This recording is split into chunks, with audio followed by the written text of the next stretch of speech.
continuando a falar das glifosinas, vamos falar agora das reações adversas, tá? Então, RAM aqui é reação adversa medicamentosa.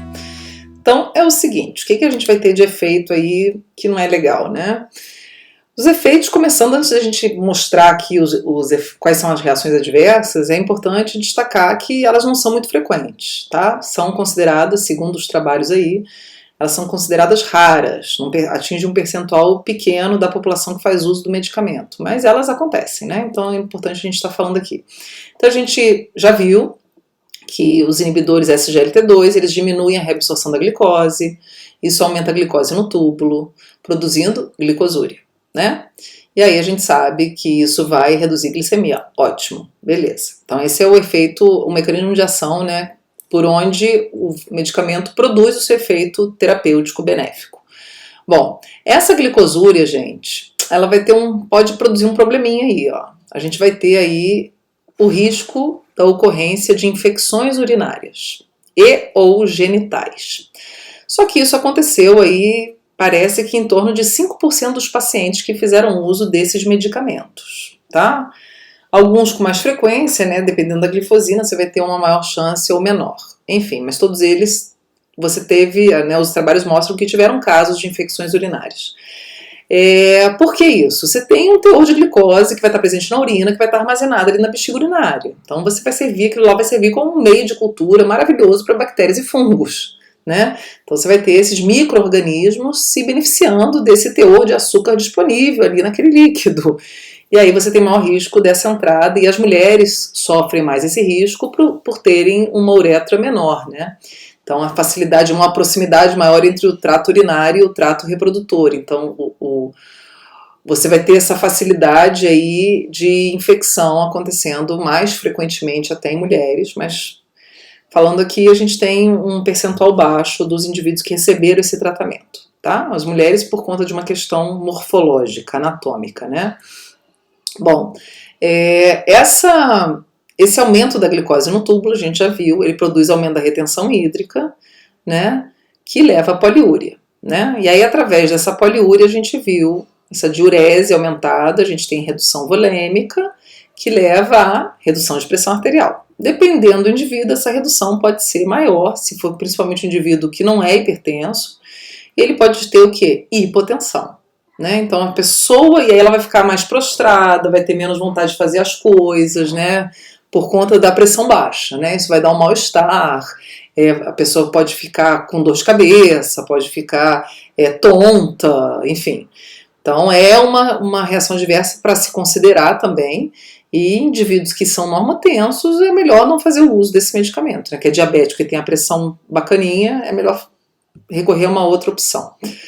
Bom, o aumento do sódio tubular, né, como a gente já viu, também auxilia nessa retenção hídrica, e além disso, ele também vai diminuir a ativação do sistema renina-angiotensina-aldosterona, como a gente falou no vídeo anterior, né, que a gente falou do mecanismo de ação.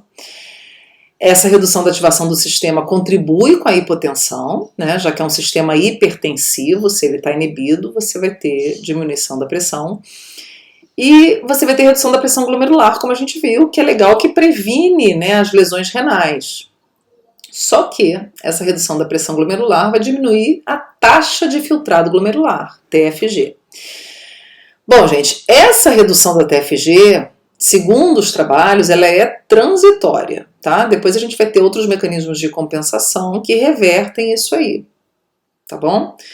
Se a gente parar até para pensar o seguinte, né? Se a gente tem a natriurese, a perda de sódio pela urina, e esse sódio diminui na circulação sanguínea, isso tende a estimular, por exemplo, a suprarrenal a liberar mais aldosterona, né? Porque a suprarrenal ela vai ser sensível a essa queda do sódio circulante, essa hiponatremia, e essa aldosterona vai ser liberada em maior intensidade e vai aumentar essa captação do sódio. Tá? Tanto é que eu andei pesquisando aí se você não tem um efeito de hipocalemia associado por conta desse aumento de aldosterona de rebote que pode estar acontecendo. Tá? Isso é coisa que eu fico, né, pensando quando vou montando isso e associando com a parte fisiológica, que pode estar associado, né? Mas aí tem que ver o que os trabalhos começam a mostrar, já que isso tudo é muito recente, gente. Como eu falei, esses medicamentos estão aí no mercado, né? Chegaram a partir aí de 2014, 2015, né? Daí para cá.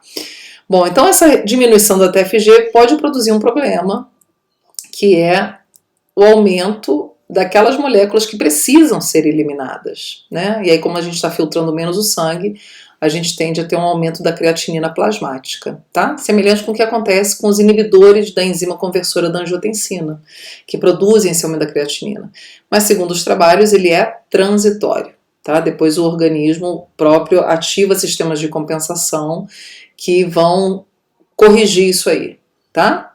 Então a gente vai ter esses efeitos aí podendo acontecer, como efeitos adversos. Bom, a diminuição da glicemia vai produzir diminuição da secreção de insulina pelo pâncreas, que é legal, que você dá um sossego pro pâncreas, né, que tá ali, coitado, na luta. Só que essa diminuição da insulina pode produzir uma situação que é chamado de CAD-euglicêmico, gente, que é considerada a reação adversa mais grave associada às glifosinas, mas que também é considerada rara, tá? São poucos os casos. O que é o CAD-euglicêmico? É a cetoacidose diabética, que a gente comentou antes quando falou de complicação. Só que é uma cetoacidose diabética com glicemia normal. E aí você pensa, como assim? Para tudo, não entendi mais nada. Bom, a gente sabe que o CAD ele é produzido pela hiperglicemia, né? Aquela hiperglicemia mega ultrassônica, assim, porque a pessoa não tem nada de insulina. Aqui a gente está com a glicemia normal, só que a insulina está diminuída. A gente tem que pensar que a cetoacidose diabética, gente, vai ser produzida pela redução ou ausência da insulina, né? E aqui nesse caso vai ser isso. Então a glicemia vai estar beleza, porque o medicamento está fazendo com que essa glicose vá embora, seja eliminada. Só que como ele está diminuindo a glicemia, a gente vai ter a diminuição da insulina. E aí isso pode predispor o indivíduo a desenvolver essa cetoacidose diabética euglicêmica, olha só, tá vendo? Sem hiperglicemia. Então é uma situação que pode produzir problemas e rápido, porque se você vê que a glicemia está ok, você nem vai pensar, a pessoa nem vai pensar que ela pode estar correndo o risco de ter um CAD, né? Mas o problema é que os níveis de insulina aqui vão estar baixos. E ela não vai manifestar muitos sinais, assim, né, simpáticos, né, como a gente já falou, que o indivíduo normalmente manifesta. E aí tem muitos trabalhos que mostram que talvez a associação de gliflozina com a metformina, como a metformina ela tem aquele risco, que é baixo, mas tem o risco de desenvolver acidose lática, então... E junto com a glifosina, que tem o risco de CAD-euglicêmico, talvez isso poderia potencializar o risco de acidose, né? Já que os corpos cetônicos, eles diminuem o pH plasmático. Então tem trabalho em cima disso também, tá, gente? Mas como eu tô falando para vocês, são medicamentos muito novos, então tá tudo assim surgindo, né? Por agora, os mecanismos, muita coisa ainda vai rolar aí. Bom, tá? Então a gente vai ter essas reações adversas, a infecção urinária e ou genital, né? Genital, principalmente manifestação de candidíase nas mulheres, CAD-euglicêmico, hipotensão e o aumento da creatinina plasmática, que é transitório. Os outros aqui, a hipotensão talvez seja o mais frequente, infecção urinária e o CAD é mais raro de todos aqui, tá? Mas existe a possibilidade. Bom, quais são as contraindicações desses medicamentos? Gente, olha só, para a gente já concluir isso aqui. Pessoas que têm doença arterial periférica, né, ou seja, obstruções de artérias, redução de perfusão sanguínea, problemas circulatórios em geral, né, a pessoa manifesta edema de membros inferiores e tal, não é indicado usar esses medicamentos, tá? Existe um trabalho que mostrou com a canaglifosina que aumentaram as amputações, tá? Principalmente de dedos dos pés, em indivíduos que já apresentavam alguma doença arterial periférica, né? E principalmente já manifestavam lesões, ulcerações nos pés e tal, né? Que é o pé diabético. Esse medicamento, na realidade, ele acelerou esse processo e aumentou as amputações nesses indivíduos, tá? Fez com que essas amputações fossem necessárias mais precocemente. Então, não é indicado. Isso eu acho que está muito associado, gente, se a gente parar para pensar, com a redução volêmica, que daí você tem redução de perfusão, né? Se a pessoa já tem um problema de perfusão, você adiciona um elemento que diminui ainda mais a perfusão, Então você aumenta ainda mais essas lesões, né? O risco de lesões, tá? Bom, ali o nosso rinzinho tristinho, deprê, né? Bem malzinho. Então, insuficiência renal. A gente também tem restrição com desses medicamentos por dois motivos. Um é que uma parte dele é eliminado por via renal, né? E o segundo e principal motivo é que o rim é justamente o local onde a gente vai ter esse medicamento atuando, né? Então, mas aí eu falei para vocês que diminui lesão renal, mas aquela diminuição de lesão renal, gente, é quando está muito inicial, tá? Quando você tem uma nefropatia com microalbuminúria, né? Não com macro. E quando ela está muito inicial, esse medicamento ele dá uma segurada e impede que esse dano piore. Então ele vai ter vai ser uma terapêutica aí quase que profilática. Aqui é quando a gente vai ter uma TFG menor que 40, quer dizer, né? Então tem que tirar o medicamento, porque o rim já está sofrendo, você não vai jogar uma substância que vai atuar, vai alterar ali esse rim, vai ter um mecanismo de ação em cima dele, mexendo com o funcionamento dele, senão você diminui ainda mais perfusão sanguínea no rim e tudo, então isso pode se agravar. E os dois marcadores que a gente usa, além do TFG, é o clearance de creatinina menor que 30. Tá? Então, se a creatinina que está sendo excretada for menos que 30, também suspende o medicamento, porque você vai ter um risco maior de reter essa creatinina no organismo, né? Bom, pessoas com histórico de ito, o que é o ito? Infecção do trato urinário. Também, se a pessoa já tem, né, histórico de que tem infecções de trato urinário, infecção genital, e essas infecções, tem pessoas que têm infecções recorrentes, você não vai jogar um medicamento que aumenta esse risco. Não faz sentido, né, gente? Então, pessoas que têm histórico de ito ou que tá no momento de infecção urinária, tem que avaliar bem o uso de um medicamento que vai aumentar o nível de glicose e vai aumentar o risco de infecção. E nos idosos, né? Os idosos têm que ser olhado com muito cuidado com relação a qualquer medicamento, né? Você tem uma redução de metabolização hepática, uma redução de função renal, tudo isso está associado com a idade.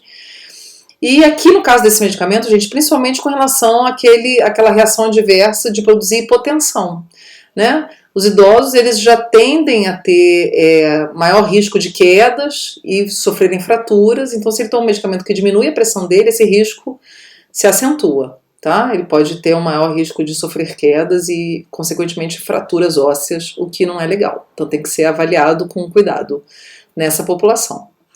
Então, ok, gente? Então era só tudo isso que eu tinha para falar para vocês. Eu espero que vocês tenham gostado. Esses medicamentos prometem muito. Eu acho que ainda vai ter muito trabalho com eles.